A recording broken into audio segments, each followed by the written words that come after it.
Welcome to the new and improved episode 86 of Pastor Mike's Quick Shots. Been working on the introduction a little bit. Hopefully that was a little bit better. Man, if I could just get a better name than Quick Shots. I think that sounds weird, but now everybody's hooked on it. So I guess it doesn't matter. My name is Michael Mitchell. I'm pastor at DeGraff and Maplewood United Methodist Churches.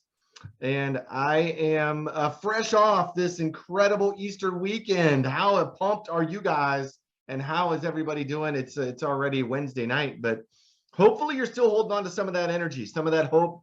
Hopefully this week hasn't beat you down too bad, and you've had your chances to stay close, to make, if you want that same energy from Sunday, make it happen for yourself every week, every day, every hour. That's totally up to us. What do we do now? We just celebrated the risen Jesus and everything seems to be, yeah, let's go. But now I don't have any idea what I'm doing. I don't really know what to do. Well, first things first. Number one, find a way to study. Find a way to get into the word. Find a way to get into prayer. Those two things are going to be critical into helping you dig deeper into this relationship with God. And I think that I use the apps, and I've showed you this before, YouVersion Bible app, right there on my phone. I can set alerts so I don't forget to go through my plans. We usually have more than one happening at a time. It's part of my educating myself, for me, not for work per se. I typically do that on a separate time schedule, but hopefully that's something that you're incurring, you're digging into. I know for me, what happens to me is it's all about my mind. If I want to keep and hold on to these promises that are given to us from Jesus in his resurrection power, I have got to stay focused. And I stay focused when I include my mind, engaging my mind, engaging that process every day. That's how it works for me. That's how it helps me when I made mention of this Sunday, I'm emptying out myself so that I can fill myself with this God, this Jesus, this Holy Spirit, this triune God. And then if everything else flows out of that, whether it's my work, whether it's my relationships, whether it's my hobbies, my creativeness, everything flows out of that. And when I am closer to God, it makes all those things better. So how do you control your mind? The mind is what was the old commercial? The mind is a terrible thing to waste. I don't even remember what that was a commercial for. It might have been for one of the armed forces, maybe. I don't know.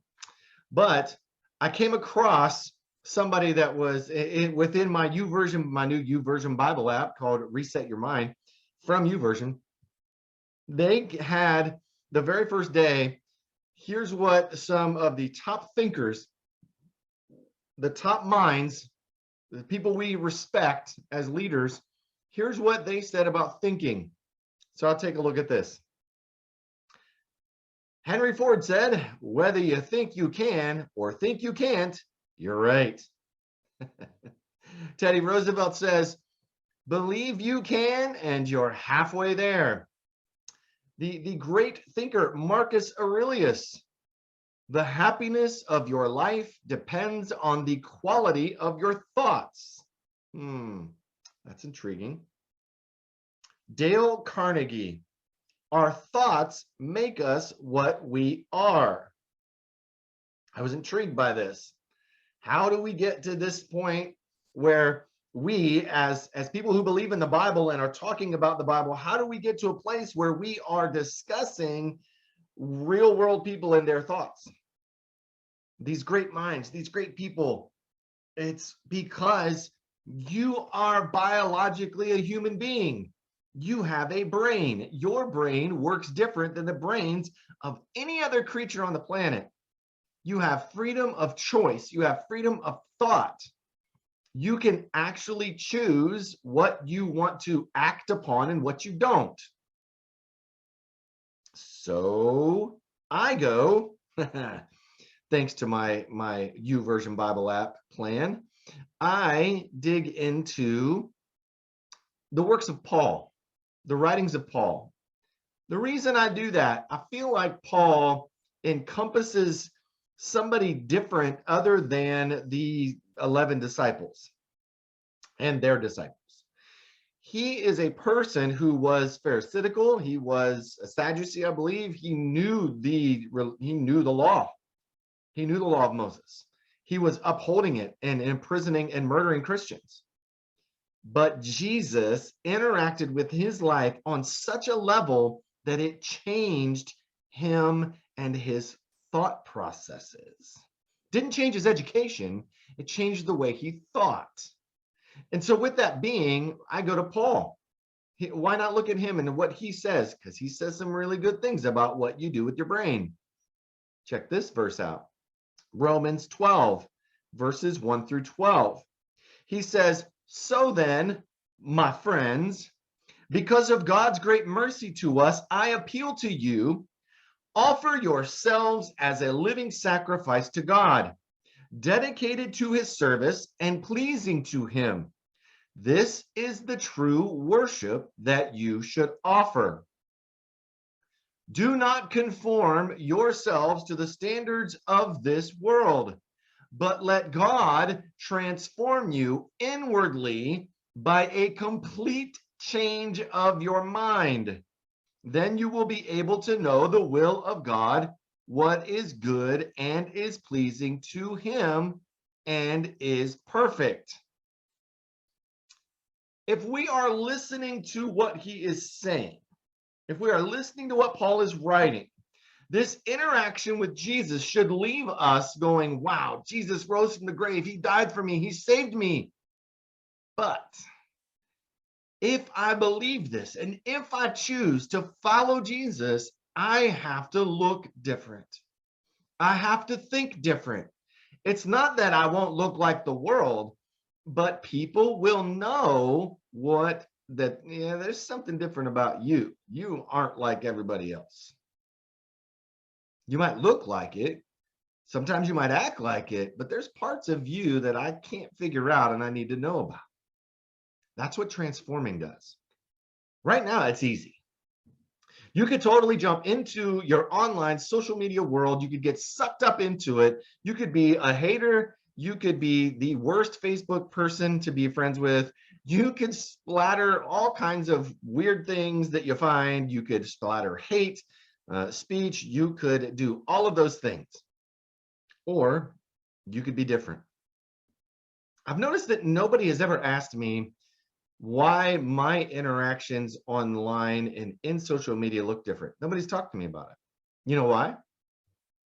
Everybody gravitates towards the negative. Did you know that news agencies, the news cycle was originally built upon news? It was originally built upon news. Hey, so-and-so's cat got stuck in a tree. Hey, did you know there was a fire down on 3rd Street this week? Hey, there is a great event happening across town. Hey, here's the weather. B, here's this that happened.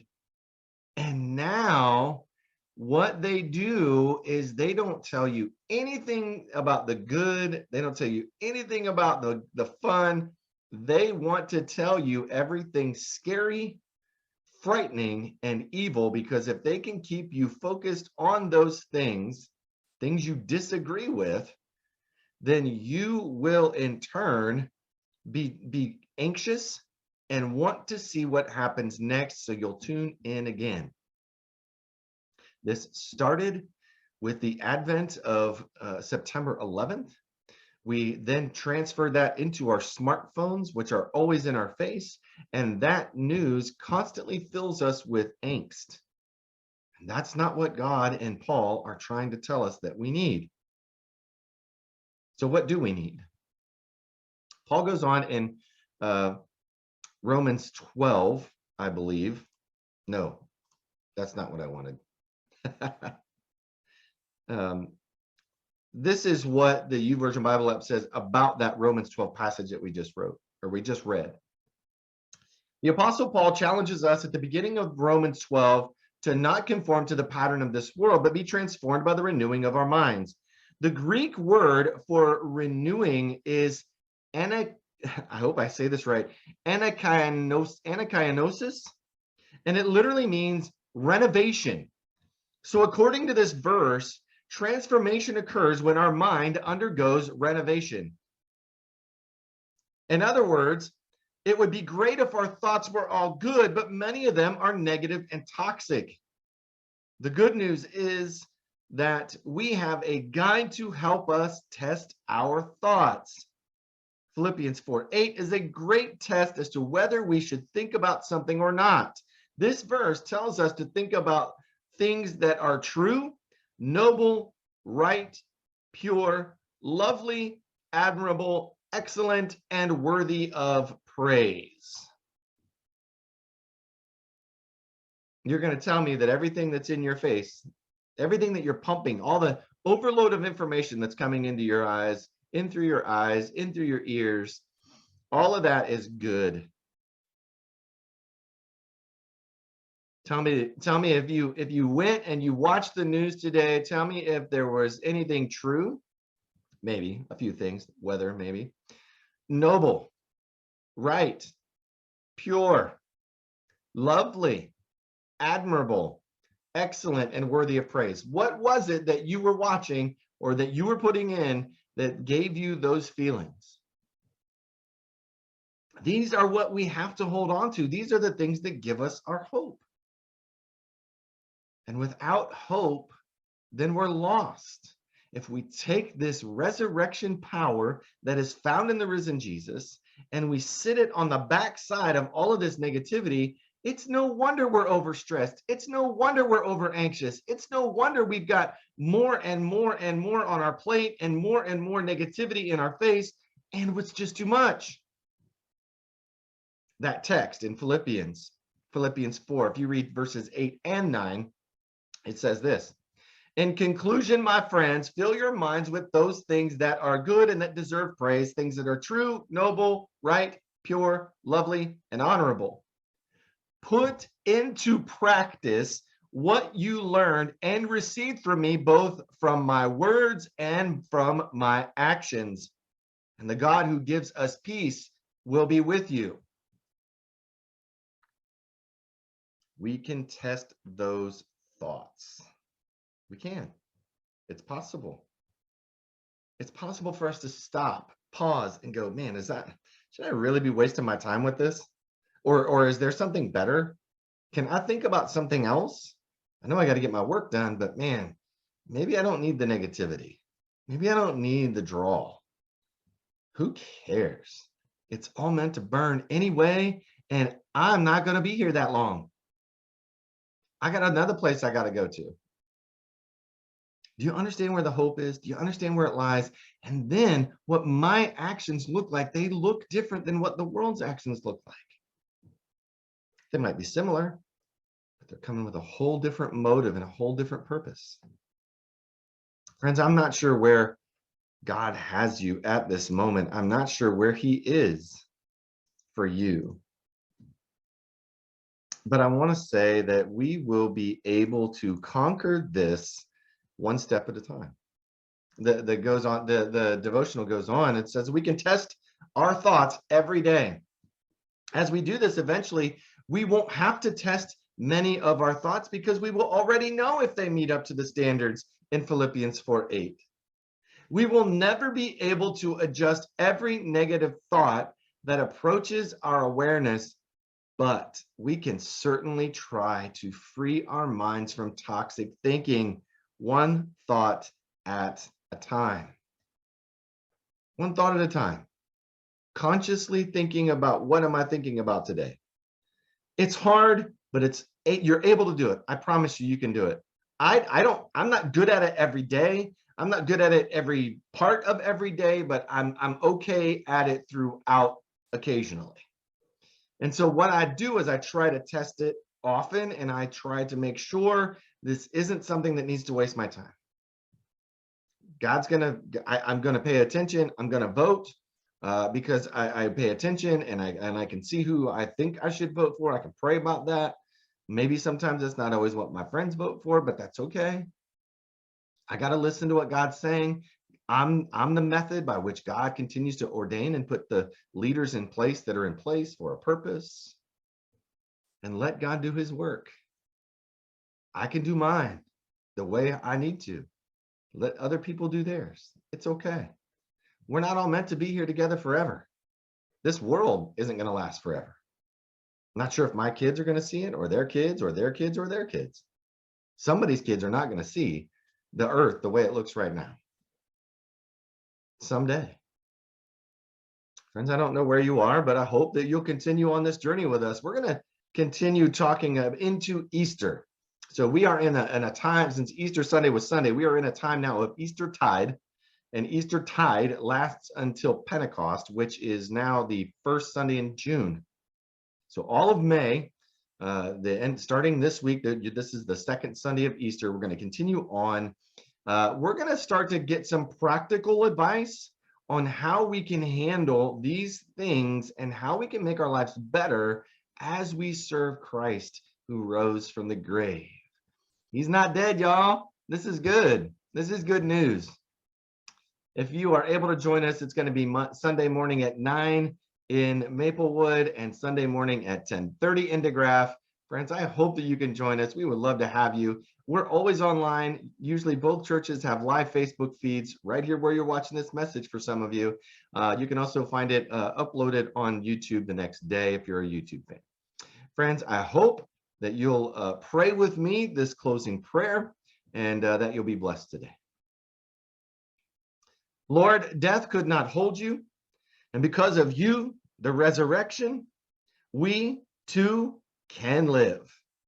Thank you that the grave is only a journey into the presence of God. You have removed the sting of death and empowered this thing called life. Now I will live in your presence forever. Amen. That was from Rebecca Barlow Jordan. Thank you for that prayer, Rebecca Barlow Jordan. I hope you've enjoyed the new intro. I hope you enjoyed the new music. All those things are there. Check out the show notes. Make sure, if you got this far, make sure you like and share this video so that other people will see it, and it's going to hit the algorithm in your feed, so you'll see it as it pops up all the time. Like and share.